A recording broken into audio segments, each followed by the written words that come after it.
Assalamu alaikum wa rahmatullahi wa barakatu. Ahalin wannan zaure mai albarka, barkanmu da warhaka, barkanmu da sake saduwa da ku a daidai wannan lokaci mai albarka. Insha Allah ta'ala, kamar yadda aka ga wannan sirri, kamar yadda muke rubuta shi haka, kamar haka. To mun taɓa bayani akan wannan sirri mai albarka. Sirri ne mujarrabi, kuma duk wanda ya mallake shi to tabbas ya mallaki sirri. Kwarai da gaske, inda nida'i ne ko kira, to wannan sirri ne na nida'i, sirri ne na kira mujarrabi. Mun taɓa bidiyo a kansa a cikin wannan zaure.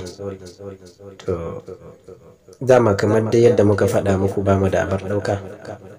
Abin da ke babu matsala kenan, wani lokaci ba mu yawan bidiyo, amma idan muka samu abar ɗauka za mu rika tura muku asirrai kala-kala a cikin wannan gida. Kuma da Allah, idan yau da ya farkon zuwanka wannan channel, muna bukata da ka danna muna subscribing, kuma ka danna muna alamar ƙararrawa, sannan ka zaɓi all, yadda da zarar muka ɗaura sabon bidiyo YouTube za su sanar da ku. Mun gode da Allah. Kuma a riƙa yi muna like, a riƙa yi muna like, a taimaka a riƙa yi muna like. To insha Allah ta'ala, kamar yadda aka ga mun rubuta wannan sirri haka, inna ashabal jannati al-yawma fi shughulin faqihuna, dai abinda duk aka gani a ciki haka za a rubuta shi kamar haka. Bayan an kammala, to kafa uku ake a takarda fara. Kamar irin wannan takardun da muke rubutu a kanta, irin ta ake samu guda uku, kuma kafa uku ake rubuta wannan sirri.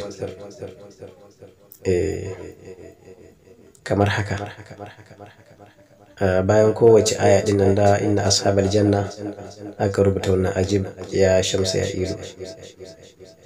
Sai a rubuta waɗannan haruffa kamar yadda aka gani haka. Mutum ya lura da kyau, ba su a samu kuskurewar rubutu. Sai ka rubuta su haka. Idan an rubuta, sai a yi laya guda uku. A duba da kyau a gani. Sai mutum ya yi laya guda uku, amma a tsakiyar nan akan sa sunan wanda ake son a kira.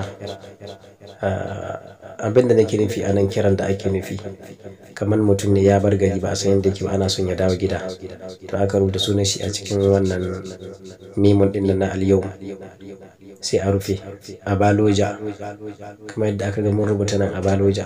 Bayan ka rubuta sunan, sai ka yi da rufewa. Kuma nan za a ga mun samu kuskure, ba mu rufe shi ba, to don haka kuskure ne. Ya kamata sai a gyara. Can wurin aikin sai a rufe shi, wannan mimun na biyu din nan. To haka za a yi. Ko kuma mutumin da mai gidansa ya kore saurin aiki, ake son ya mai da shi, shi ma akan yi wannan aikin. Kwarai da gaske. Wannan sirri mujarrabi ne. A sunansa za a sa tsakiyar mimun din nan, kuma wane ne, sai a gabatar da aikin. To insha Allah ta'ala za a ga ijaba, za a ga biyan bukata. In Allah da a cikin sati ɗaya za ka ga an nemi wannan mutumin. Bayan an yi laya uku, an naɗe su da farin zare,